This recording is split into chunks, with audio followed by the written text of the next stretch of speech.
She's done it again, folks, as the revoltingly awful tour for With Love Meghan continues. We now have the spectacle of Meghan Markle lying to a compliant Drew Barrymore. Royal YouTube sensation, according to Taz, is with me. And Tasha, we're going to get through this together. Let's kick off with Meghan Markle's bedtime story falsehood.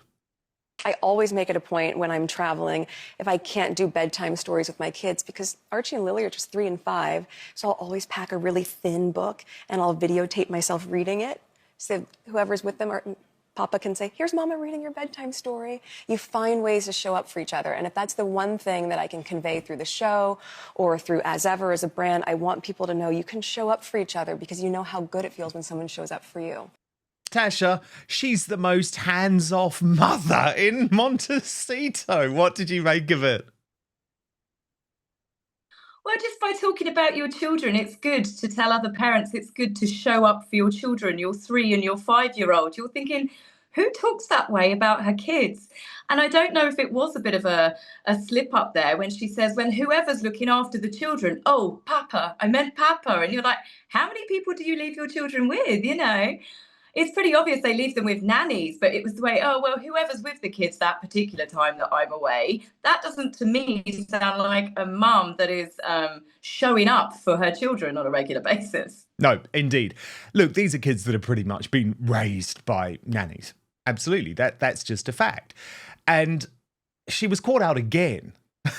And it was over the fact, Tash, she's like, oh, the kids have an English accent and say lots of English words. Oh, but I can only think of one. Watch. What's your favorite thing that you see in your kids that you go, oh, that's their dad? Like, oh, some of the words that they still say with a British accent. So they'll say zebra. And what else do they say? They have these little moments where it comes out because they have very American accents, Meghan? but they say words that are just like him. And I think it's adorable. Zebra's a good one. Zebra, I love it. Only one, Tash. That's all she's got, zebra. Wow, yeah. Well, it's not surprising, is it? I mean, well, the children, they're only going to pick up that accent off of Harry. And then you think to yourself, well, they shouldn't have any sort of accent at all being brought up in America. I mean, Lily was born there.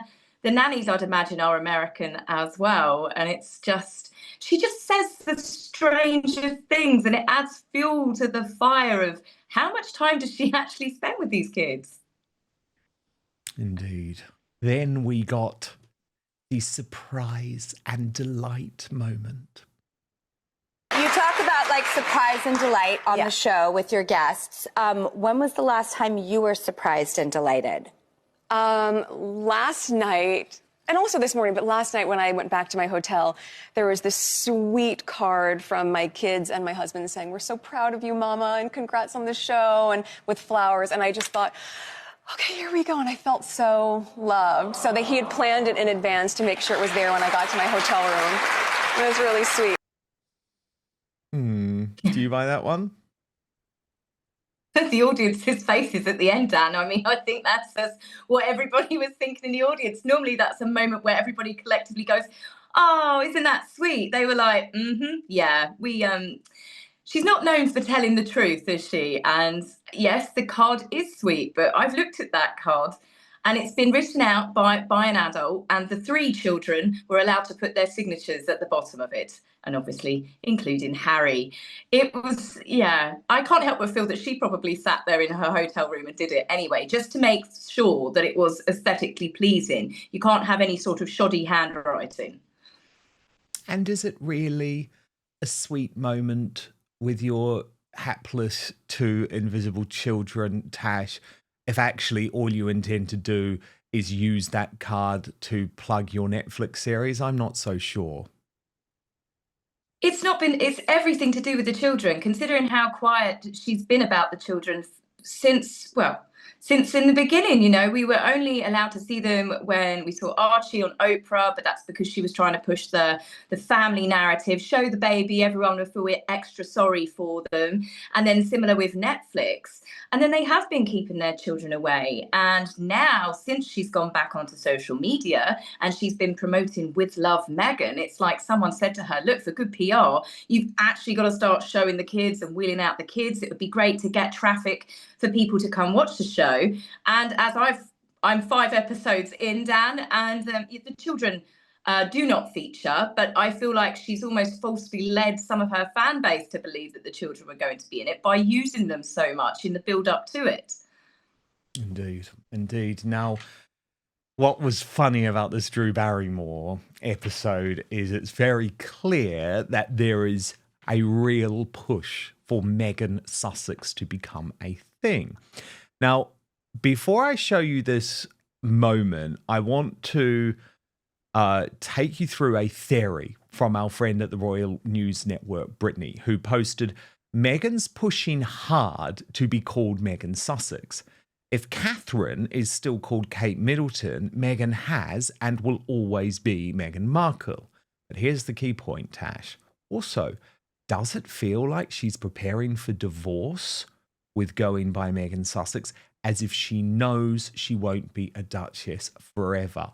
Whoa, got it in one. But here's the moment when Drew Barrymore sticks to the script. This is the Fast Five with Meghan Sussex. But I think Brittany's onto something here, Tasha, absolutely, given that we know that the marriage is in trouble. We know that Meghan Markle has been pitching her post-divorce book, and she doesn't want to be a Markle for that divorce. So what this now means is that following any type of separation, she could go by the name Meghan Sussex and forever be connected in some way to the British royal family. I think this is a ploy. Yeah, she's definitely up to something, isn't she? And with all of these other stories, like you said, with the rumours of her shopping around for a divorce book, you know, these are people that actually worked for her. It wasn't speculation. This was actually people that said to the magazine outlets, yes, she has been doing this behind the scenes. This sudden push it's quite surprising, but I think there might be some truth to that, really, because she wants the connection. And the dukedom, obviously, it's not a family name. The children's name are Mountbatten Windsor, as far as I'm aware, the same as Harry. But Mountbatten Windsor isn't going to be as, I suppose, as marketable as keeping herself linked to the royals. And for her, she associates her titles with it. And it's the Dukedom of Sussex. I think she would keep it in the divorce if it got hashed out, but if he remarries, I think she would then lose the title. But yeah, it is rather funny that she's suddenly, oh, I'm Meghan Sussex now. And it's like, it's not a family name, it's your husband's dukedom. You're either Markle or Mountbatten Windsor. But yeah. And also, you didn't tell your so-called friends, because poor Mindy Kaling, who you humiliated. Actually, we've got to take another look at this, actually, Tash, because it is worth just reminding of the absolute horror. But the thing is, she didn't tell Mindy Kaling. Mindy Kaling isn't stupid. If Mindy Kaling had got the memo from Meghan that you've now got to call her Meghan Sussex, she would be well aware of it. And it was really interesting to me that they still left it in the edit. Mindy Kaling quite clearly calling Meghan out, saying, okay, well, I know now, as in, you didn't tell me before you've humiliated me for your TV show. Watch this. I don't think anyone in the world knows that Meghan Markle has eaten Jack in the Box and loves it. It's so funny, too, that you keep saying Meghan Markle. You know I'm Sussex now. You have kids, and you go, no, I share my name with my children. Yes. And that feels so, I didn't know how meaningful it would be to me, but it just means so much to go, this is our family name. I mean, I hope Mindy Kaling has woken up to the fact that she should never allow herself to be used as cannon fodder by Meghan Markle again. Oh, yeah. I mean, I saw it circulating on social media, but it wasn't until I sat down and watched the show myself this time. I've seen it myself this morning, and I was like, wow, she was feisty with that. It was rude the way that she spoke to Mindy. And you can see that Mindy's face, she was taken aback by it. And it was almost like the quick bit where Meghan then starts talking about, oh, well, it's the children, the family name we share. It's like she went, oh, showed a bit too much of my true nature there. I better backpedal this quickly. But yeah, the fact that Mindy said, well, I know now, don't I? And you're thinking, well, yes, you do. Everybody now knows. But it's funny because this is only a new push. This is only something that I have just seen on an episode of the Netflix show and now with Drew Barrymore. So this has come out of somewhere, which makes me think she's up to something. But finally, there's a bit of backlash against Meghan, finally, because you know she's always so quick to call others racist. Look at this from one of the Indian newspapers. Meghan Markle called a racist bully for mocking Indian origin Mindy Kaling's access. I mean, poor Mindy Kaling, honestly, she got it in the neck given that she's actually not one of Meghan's real friends. They only met on Archetypes and then became pen pals. But in case you missed it, this was the moment that has led to the racism accusations against Meghan.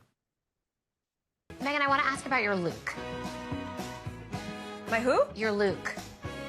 Your look, Meghan. Oh, my Luke. Your look. Did I not say it right? I don't know. I mean, like, you're way cooler than I am. I don't know what you're talking. My Luke. My look. She likes my Luke. Your look. Oh my gosh. Your fashion is like one of my favorite things. Now, did you think there was a degree of racism here? I don't think that Meghan helped herself by laughing into the fridge afterwards. That to me was like, that was quite still catty, I think. I mean, I can understand because sometimes, you know, the younger generation, they have their catchy words and you think, okay, maybe she was saying Luke. But the fact that she corrected her and said, oh, what did I say it wrong? And Meghan's like, into the fridge. I was like, that's not a good look. You just quickly say, oh, no, I thought you were mucking around or, you know. But yeah, there wasn't, I can understand why people think that. And it's the fact, as I said, Meghan was then laughing about it, like, oh, yeah, well, you did say it wrong, but ha-ha. Yeah, I can see why people are upset about that and they picked up on it. Yeah, and the thing is, right, I agree. I think it was probably more bitchy, nasty, catty than racist. But the problem is, if you are the girl who cried wolf and you're the person who's accusing everyone else of racism, including our late Queen Elizabeth II and late Prince Philip, then maybe you've got to take a piece of your own medicine. And if the people in India are angry about this, well, then under Meghan's rules, she's racist. Well, she's certainly, I mean, she's upset the Australians, she's upset South Africans, I mean, she's upset the British people. She's gradually, I think, circulating every country she goes to or she speaks about, or the more that Meghan Markle speaks, she seems to offend more people as she goes. That's definitely something that she's certainly picking up a track record now of upsetting actual countries. The reviews are in, Tash, and I am going to say that With Love, Meghan is the biggest Netflix critical flop ever. Kayla Adams has actually put them all together very nicely on X. The Independent, queasy and exhausting, 1 star. The Guardian, toe-curlingly unlovable TV, 1 star. The Daily Telegraph, an exercise in narcissism, 2 stars. Variety, an ego trip not worth taking. And Time, entertaining that couldn't be more boring. And the thing about Time in particular is that that's a really important publication for Meghan. She wants to be at their parties. She wants to be on their lists. And they have turned, as has, by the way, Jack Royston of Newsweek, who posted on X, Meghan Markle's crushing Rotten Tomatoes rating revealed, With Love has actually done worse on the Rotten Tomatoes critic score than the Harry and Meghan biopic. American reviewers are also not pulling their punches. So this is not like a right-wing media thing, Tash. This is not a YouTube thing. This is all of the people who used to show up for Meghan, who used to buy into her bullshit, saying this is the worst TV show ever, which I branded it immediately on Tuesday, by the way, because it is in every way. But first, we've been told our whole lives that wrinkle creams were the easiest way to look younger. Now one doctor says that's nothing but old news. According to Dr. John Lake, the world-renowned Beverly Hills beauty expert, most wrinkle fixes on the market are nothing but glorified moisturizers. He says they hardly make a dent on your appearance. Some, wait for this, can even be harmful to your skin. Now, recently, Dr. Lake has focused his attention away from mainstream cosmetic practices so he can pursue a revolutionary anti-aging expert that some experts say could empty the wallets of the cosmetic industry. He describes it as almost like Photoshop for your face and says you may even be mad after seeing how easy it is to visibly erase your wrinkles from view. His personal clients have dubbed his new do-it-yourself technique the age rewinder method because it can take years or even decades off your appearance in under 2 minutes. In light of this amazing breakthrough, Dr. Lake has released a step-by-step video to the public. It's free, it's uninterrupted, and he outlines exactly how to use this simple solution from home. And he says, if this even helps one person look younger or feel more confident, I'll be thrilled knowing I helped.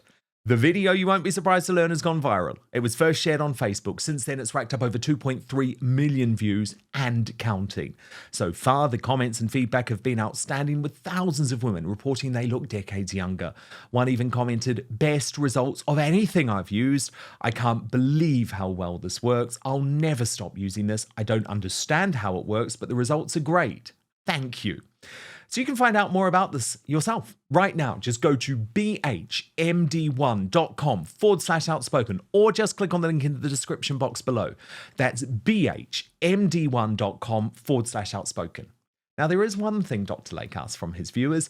If watching this video helps you look and feel younger than you have in years, then please share it with your friends and loved ones. Together, we have the power to help as many women reclaim a youthful look as possible. So go watch the video at bhmd1.com/outspoken right now, or click on the link in the description box below. But now, back to the show. Yeah, this show it's something else. It's diabolical in places. As I said, I'm binge watching it now. I'm on episode 5, and I think just for fun, I'd take a melon baller to my eyes at this point for entertainment. It's painful. It really is painful. And Meghan's not going to be able to get away with what she always does.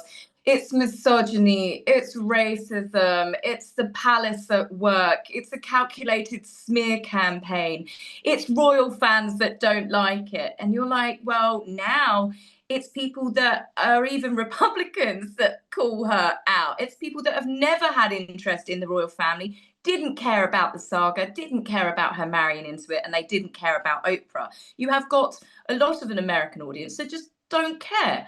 But there are a lot of those people now saying get this woman off the TV. Just please stop giving her deals. Sick of seeing her face. I'm sick of hearing her voice. This show it's grating and it's boring at the same time.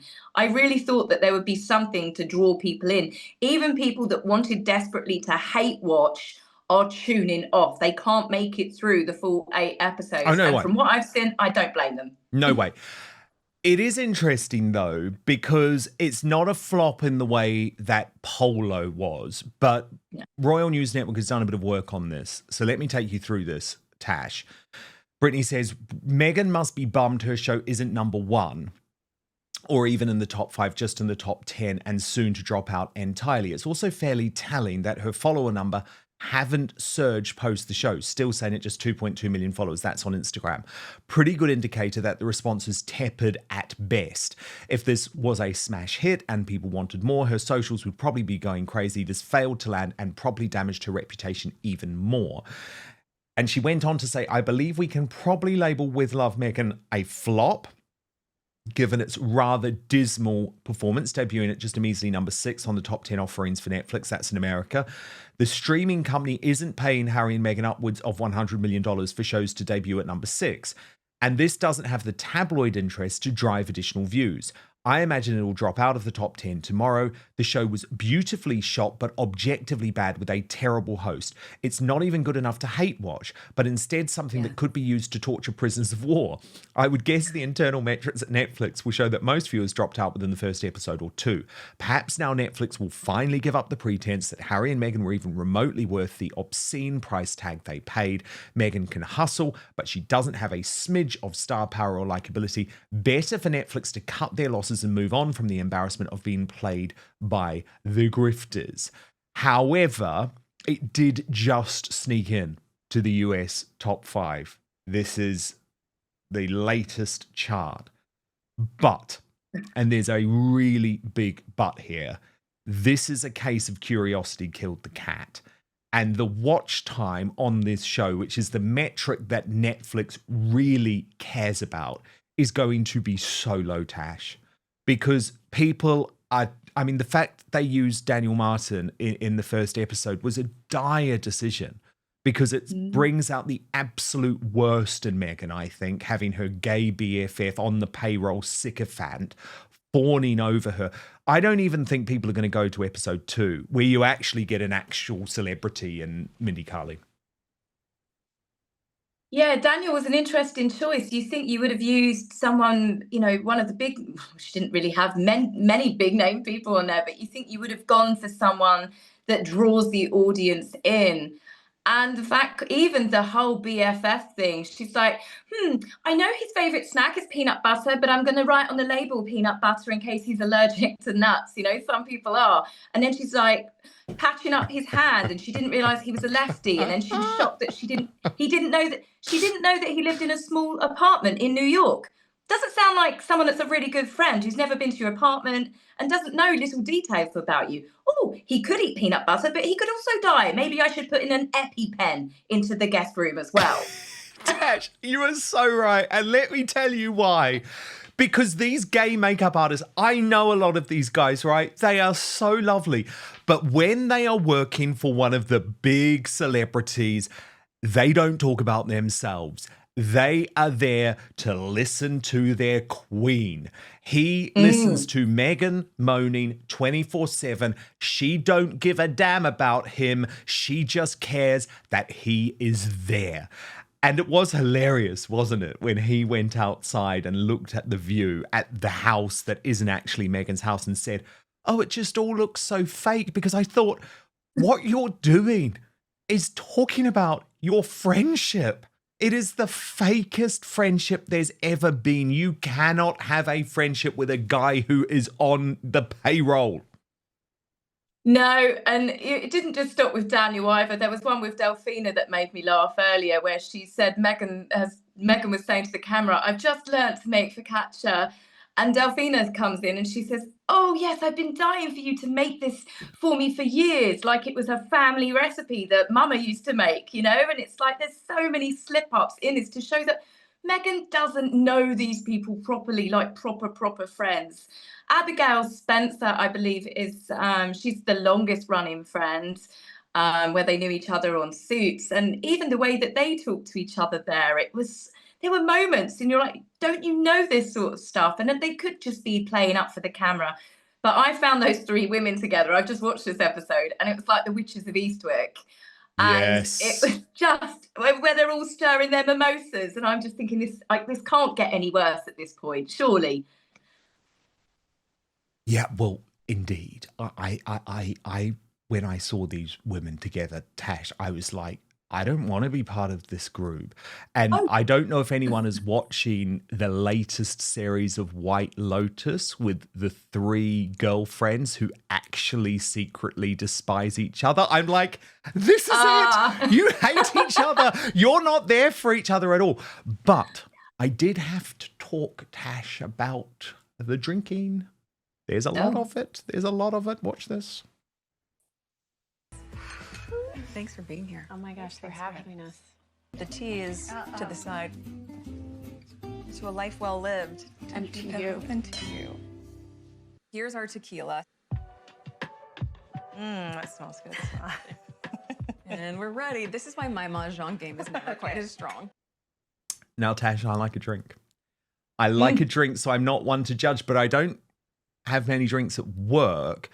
And there is a growing suggestion, actually, that Meghan is a bit, how do we put it, Tash? A bit... Wine heavy? Yes, wine heavy.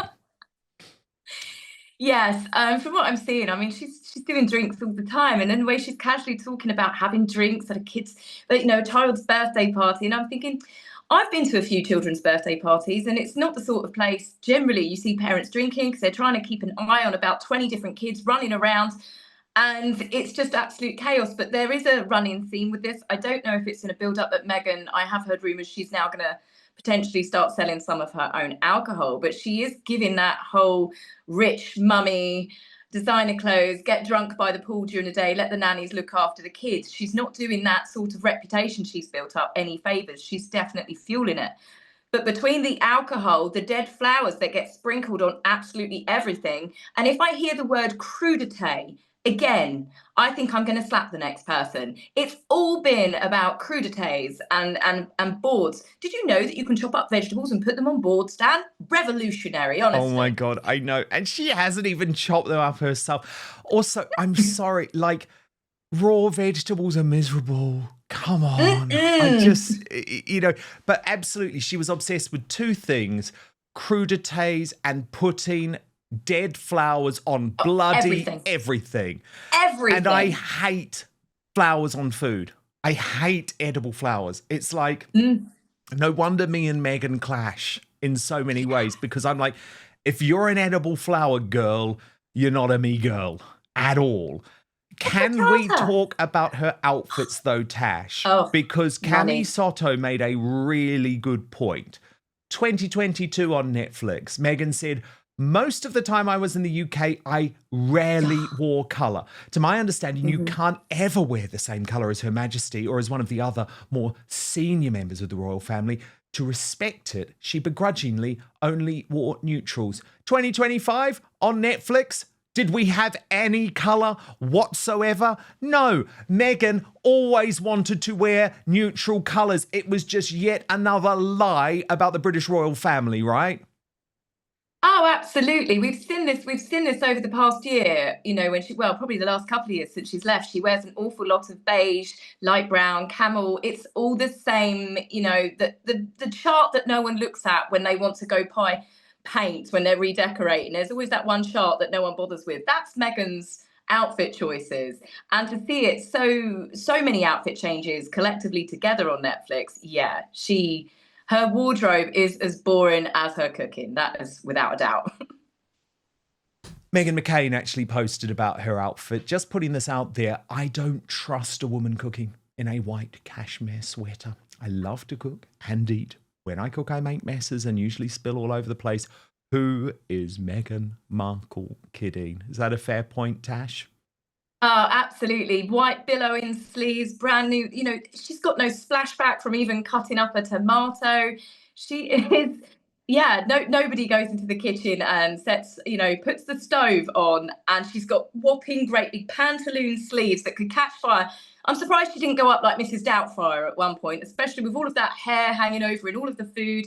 Nobody wears stuff like that in the kitchen. You might get dressed up when your friends are arriving, but yeah, it's everything about this show is fake. Everything. And it's never been more apparent with her wardrobe as well. Now, can we talk about Harry on the show? I know you haven't got to episode 8 yet, but Paula M took a few grabs of Harry in that episode. And she posts on X, does this look like a man in love and proud of his wife? She said, look at his eyes and barely their smile. And we'll get these pictures in just a moment, Tash, but it was very, very clear that Harry wasn't really into this. Oh, wow. It was like he was turning up as a contractual obligation. Yeah, he just looks like an extra, doesn't he? Just a member of staff after filming. Oh, thanks for letting me have a glass of bubbles. That's really nice of you. I'll have a crudité now. Yeah, he's not there, is he? He seems switched off like we saw a few times at the Invictus Games recently. But he did feature. He got mentioned in the episode that I'm on. Apparently, he's an amazing cook. She did include him. He cooks amazing scrambled eggs. Yeah, that's about Harry's input. I'm surprised she featured him at all at this point.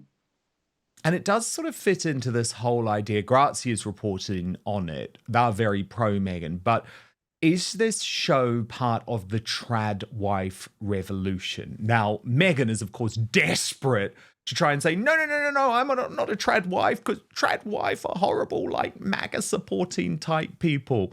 But there was this brilliant take on TikTok. Watch. It's funny because it's like Meghan's a trad wife if trad wives just hired people to do everything for them. Like, that's what she's trying to promote, but you could tell that she like never does any of this stuff herself. Like, it literally opens with her walking over to her bees with her beekeeper that obviously takes care of her bees. We couldn't expect Meghan Markle to actually take care of her bees, but she needs the bee story. She needs the homemade honey story, so she hires this guy. She's probably visited the bees twice in her whole life. It seems like she's just going to have her friends come over and like gas her up for very simple tasks. Like her one friend comes over and he's like, oh my God, how long did this take you? And they're literally staring at a platter of like cut up vegetables. First of all, she probably didn't cut them up. And I did love that, Tash. I absolutely found that a hilarious take because, of course, she's not doing it herself. But you're 5 episodes in. It's very difficult for her to say that this is not a trad wife show. No, yeah. I mean, considering that she, with Omid Scobie's permission, well, they spoke to each other for Finding Freedom, didn't they? And there was a lot of references that Omid has done where he called Catherine a Stepford wife, and Meghan has made lots of sly digs that she didn't want to be seen as a woman that just wears clothes, a lady that lunches. Well, voila, a few years later for Netflix, she's literally a lady drinking and lunching with her friends and telling people how they can host their very own gathering of friends with lots of crudités and dead flowers. Oh, that's a face, yes, isn't it? Yes. Catherine, a Stepford wife, and Meghan has now presented herself as a Stepford wife. You can't make it up. She's the biggest hypocrite out there. I mean, the ultimate crazy, mad Stepford wife. Thank you so much for watching Dan Wootton Outspoken. Please click on my face just to the bottom left to subscribe to this brand new independent news source and turn on the notification bell so you'll be alerted to our brand new live shows, uncancelled interviews, and special royal episodes. Outspoken is also now available as a podcast, so you can listen to the show every weekday on the go, wherever you are.